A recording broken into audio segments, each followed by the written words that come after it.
Good morning, card community. It is RJ back with another video. Let's get to it. Today's random Mike Schmidt item of the day. Not really one item, but five. I sent off an order to SGC the other day. I use a broker called Nash Cards to slab my cards for me. What I sent off were I had two one-of-one printing plates of Mr. Mike Schmidt. I had them loose, and I had two other one-of-one printing plates that I had bought previously slabbed from Beckett. So I decided to get my other printing plate slabbed and went through SGC. Usually when I go through SGC, through Nash Cards, I will get five done at a time just to get more and more done.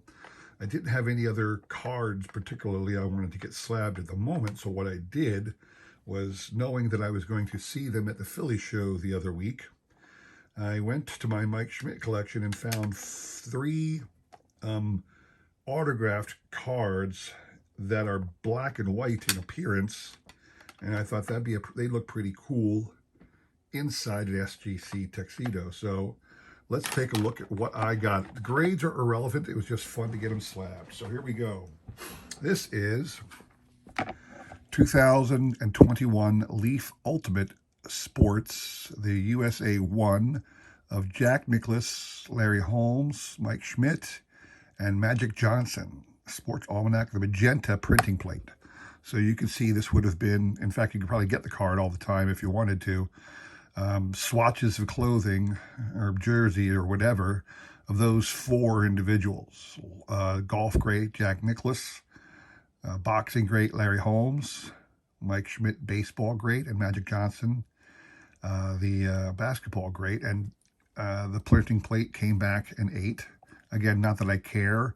It's a one-of-one, and I just wanted to get it slabbed so that it matched the other printing plates I have in my Mike Schmidt collection.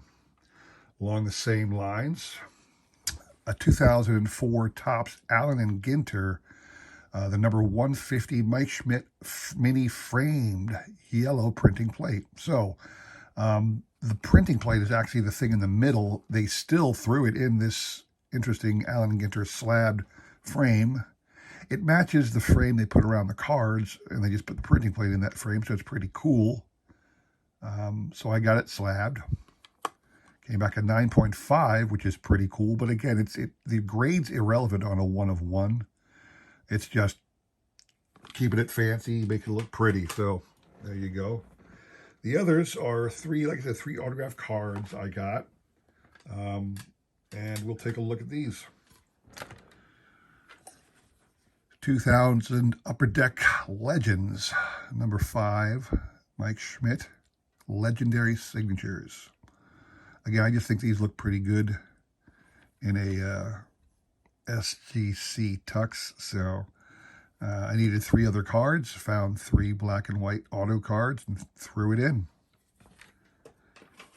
Next one, a 2012 Panini Cooperstown Hall of Fame Mike Schmidt signature. This one is 75 out of 100. I like that SGC actually puts that information up top. So that's another cool one. He got it in 1995 through the Hall of Fame logo down there. It's a pretty card. I'm not sure if you guys think it looks better inside the tux or not. 1999 Upper Deck Century Legends. Epic Signatures. Mike Schmidt. So those are my random Mike Schmidt item of the day. I want to highlight something from a random baseball item of the day and give you a little story about what's been transpiring since I got this set. Picked this card set up a couple months ago when I was out in Ohio visiting family, and there was a little card shop there. And this Beat to Heck game card set. It's basically a set of cards.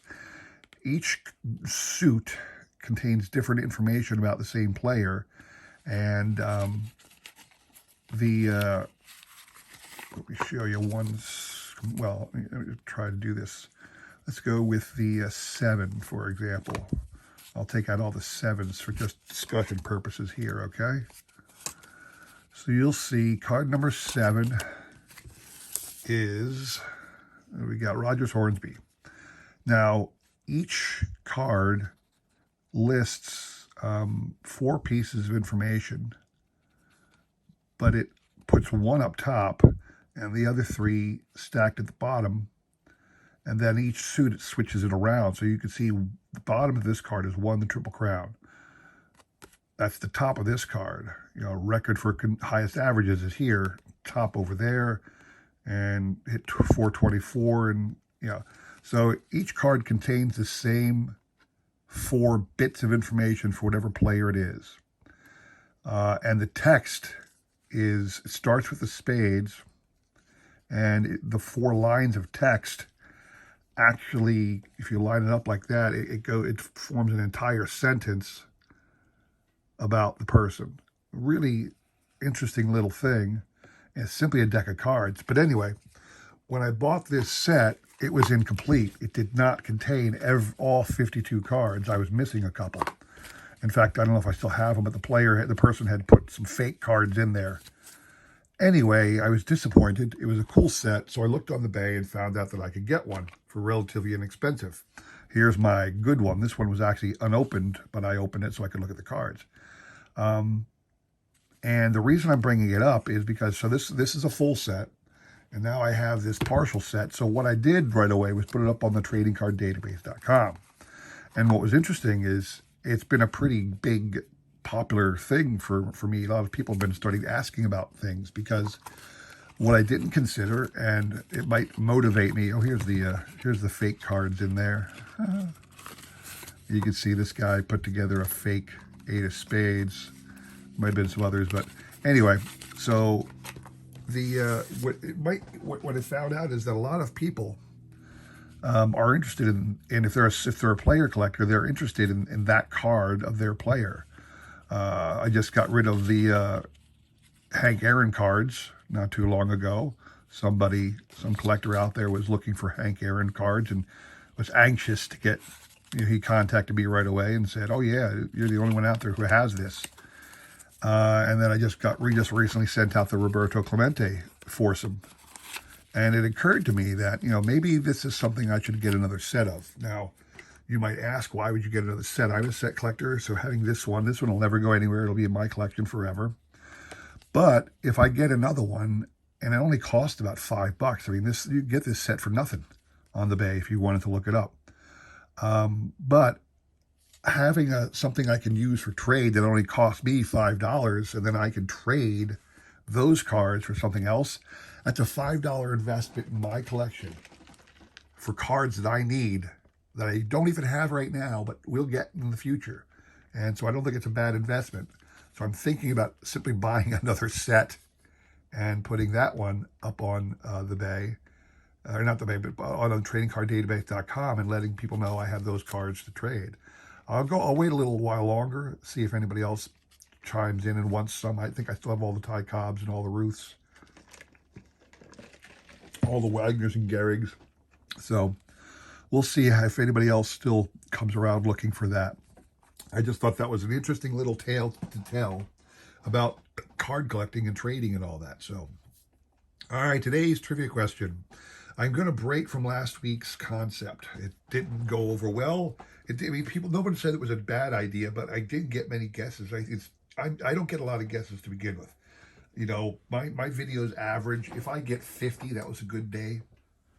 And people who actually watch my channel, usually I'm in the 30s, 20s, something like that. So, hey, I'm not a very popular guy. It's not a big deal. I don't care. I'm doing this for fun. But usually I'll get about 10 to 12 guesses on my trivia question every time I put one out there. I averaged about 4 this past week. I think what it was just too difficult for people. It was a bit of an investment in time to go through any checklist of Hall of Famers and figure out which one I just left off. So I'm going to divert a little bit from that, and I'm going to stick with cards and trivia questions around cards, but it'll be a lot quicker and easier for you to look up. So today's trivia question: 1992 score. You'll have to look it up. 1992 score, the complete set, base set that year. contained 5 cards that featured no player's face or image. Instead, these 5 cards featured collections of a photograph of collections of memorabilia highlighting each of 5 players. Legendary Hall of Fame players, I mean top tier players. Name the 5 players who had memorabilia displays on cards in the 1992 score set. Send me an email with that answer. I'll include my email in the description below, along with a repeat of the question. You'll have today and tomorrow to answer, so good luck. What you are playing for is this really neat shiny shine kind of card. This is Hall of Famer Pedro Martinez. And what you have here is a Fleer, I think it's a Fleer, yeah, Fleer Skybox, an EX set, a little insert called Exceptional EX. EX was the brand of Fleer that year, Exceptional. And it was a little insert set of 15. Pedro's number 10 of 15. And it is numbered to 999. And he is 486 of 999 on this card. So that is what you're playing if you can answer that question, all right? Good luck to everybody on that. Now, it is time for an Unsolved Mystery. Hope you guys can help me out with that. I didn't want to, I'm not trying to single out anybody here, but I'm trying to track down the answer to an unsolved mystery. So as you people are listening and those involved hear their name being dropped, I am not blaming anybody. I'm simply trying to track down a missing card community item. Are you ready? So, what I have here is a 1977, or it might be a little earlier, Lunchbag. So, this is a lunch bag I got for Mike Schmidt. Mike Schmidt's on the one side, Jim Longberg on the reverse. It's a plastic bag. Came out, they had a lot of different players for a lot of different teams. Obviously, I wanted the Mike Schmidt one, so I purchased a bag full of them.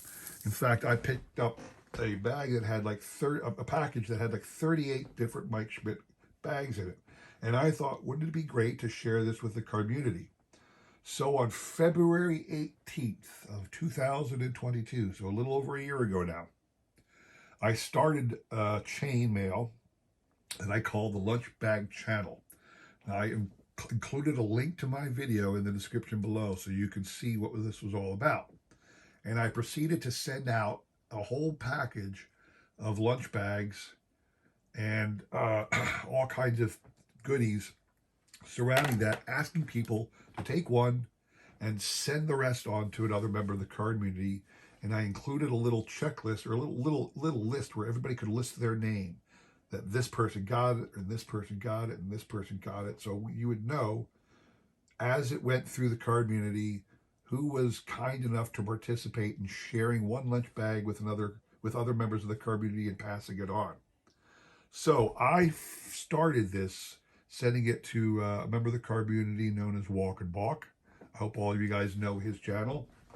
In the description below, I'm going to include a link to the video he made when he received my lunch bags, okay? He proceeded to forward that on to Shane over at Shoebox Legends. I will include a link to Shane's video that he made when he received that package from Walk and Balk, and he forwarded it. Now, he forwarded it on to Pepino Man. Everybody knows Pepino Man. Pepino Man's a great guy. A lot of fun in his channel. A fantastic member of the card community. When he got it, he clearly a link to his video is in the description below. He clearly was asking for who else wants to get this package. He said he'd send it on to anybody else. And I looked through the comments, and there were several people who said they'd be willing to get the package from Pepino Man and continue the chain. Unfortunately, that's the end of any video that I could find of anybody getting and passing on the lunch bag challenge package. So I'm putting this out to the community a little over a year later. What happened to the Lunchbag Challenge? What happened to the Lunchbag Challenge? Call your friends, you know, call your kids, gather around the TV boys, gather around the table, sleuth it out, call your neighbors, call your friends, call everybody. Can we find out whatever became of the Lunchbag Challenge? That is my question to the community at large, all right? Hope you enjoyed that little video. Would really like, it'd be interesting to see if anything comes of that. Don't forget the trivia question, and we'll be back again on Wednesday with more. Thanks for watching. Please consider liking, subscribing, commenting, and all that jazz. And I'll see you again soon. Take care.